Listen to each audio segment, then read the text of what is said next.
வடச்சென்னை 2 பற்றி நிறைய பேருக்கு நிறைய விதமான டவுட் இருக்குது. அதில் ஒரு முக்கியமான டவுட் என்னன்னா சிம்பு அவர்கள் வடச்சென்னை 2 இருக்கிறாரா இல்லையா, அது மிகப்பெரிய டவுட்டாக இருக்குது. அதை பற்றி எக்ஸ்பிளைன் பண்ணுற விதமாக தான் இந்த ஒரு வீடியோ உங்களுக்கு அமைய போகுது. வடச்சென்னை 2 ஃபேன்ஸ் எல்லாருமே இந்த வீடியோ ஃபுல்லாக பாருங்கள். சொல்லப்படுற விஷயம் எல்லாமே இம்பார்ட்டான விஷயம்.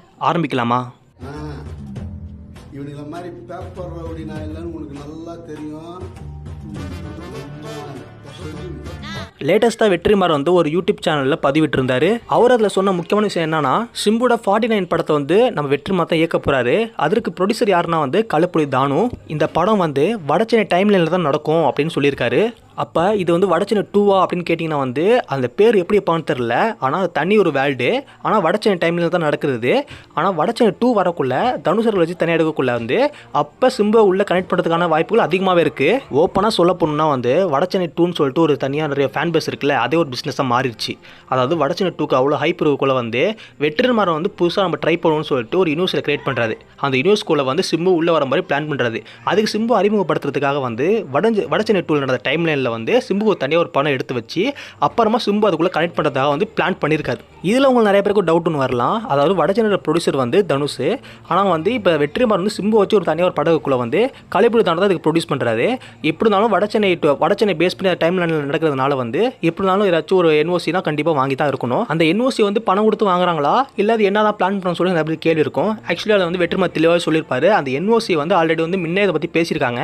அப்போ தனுஷ் என்ன சொல்லியிருக்காருன்னா நீங்கள் அப்படி பண்ணுறதா பண்ணுங்க, நான் என்ஓசி தரேன், நான் ஃப்ரீயாகவே தரேன், அதுக்கு பணம் எது வேணும்னு சொல்லிட்டு அப்பே வெற்றிமாறன் சொல்லியிருக்காரு.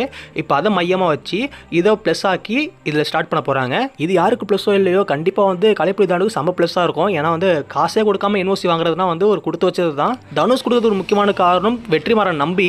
அது மட்டும் இல்லாமல் தனுஷுக்கு ஒரு பெரிய மார்க்கெட்டே ஒன்று கிரியேட் ஆகும் வடச்சென்னை 2க்கு. அதனால கூட இது கொடுத்துருக்கலாம். இப்போ வடச்சென்னை 2 தனியாக எடுக்கக்குள்ள தனுஷ் யார் ப்ரொடியூஸ் பண்ணு கேட்டிங்கன்னா தனுஷ் ப்ரொடக்ஷனே தனுஷுக்கு ப்ரொடியூஸ் பண்ணிருக்கோம். ஏன்னா ஃபஸ்ட்டு அவங்க தான் ப்ரொடியூஸ் பண்ணுறது வடச்சென்னைக்கு. அதே மாதிரி வடச்சென்னை 2க்கும் அவங்களே ப்ரொடியூஸ் பண்ணிப்பாங்க. மார்க்கெட்டும் அவங்களே ஏற்றிப்பாங்க. ஃபைனலாக என்ன சொல்ல வராங்கன்னா வடச்சென்னை டைம் லைனில் சிம்புட அடுத்த படம் இருக்கும். வடச்சென்னை 2 இல்லை வடச்சென்னை வேல்டுக்குள்ளே வரக்குள்ள நிச்சயமாக 2 பேரும் கனெக்ட் ஆவாங்க. அது சொல்கிற விதமாக சொல்லியிருக்காரு. இப்போ வெற்றிமாறன் சொன்னார்ல, நாங்கள் இந்த சிம்புவை வச்சு அந்த டைம் லைனில் எடுக்க போகிறோம் சொன்னது, இது ஒரு எனக்கு தெரிஞ்ச ஒரு ப்ரொமோஷன் மாதிரி. இது சரியான ஒரு ஹைப்பை ஏற்றிருக்கும் எல்லா ஃபேன்ஸ் சைடுமே.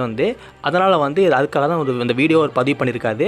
வடச்சென்னை டைம் லைனில் வேறு சிம்பு வேறு இருக்கான்னு சொல்லிட்டாங்களா. அது மட்டும் இல்லாமல் அது எப்படினா வருவார் அப்படின்னு சொல்லிட்டு ஏகப்பட்ட டீகோடிங் ஆரம்பிச்சிருப்பாங்க யூடியூப்பில். எனக்கு தெரிஞ்சு ஒரு நல்ல ஒரு ப்ளஸ் பாயிண்ட். தனி யூனிவர்ஸை கிரியேட் பண்ணுறது உண்மையிலே சூப்பரான ஒரு விஷயம். அது வெற்றிமாறன் கிரியேட் பண்ண சொல்லி நான் நினச்சி கூட பார்க்கல. ஆனால் வெற்றிமாறன் கிரியேட் பண்ணியிருக்காரு. உண்மையிலே ஒரு மகிழ்ச்சியான விஷயம் தான். தமிழ் சினிமா அடுத்த நெக்ஸ்ட் லெவலில் மூவ் ஆகிறதுக்கு ஒரு நல்ல ஒரு படிக்கட்டுனே சொல்லி ஆகணும். உங்களுக்கு இந்த ஒரு இன்ஃபர்மேஷன் பிடிச்சிருந்தா மறக்காம லைக் அண்ட் சப்ஸ்கிரைப் பண்ணிங்க. பின்னாடி அதிகமாக நாய்ஸ் கேட்டுச்சுன்னா மன்னிச்சிங்க. நெக்ஸ்ட் டைம் நாய்ஸ் இல்லாத மாதிரி போட ட்ரை பண்ணுறேன். தேங்க்ஸ் ஃபார் வாட்சிங்.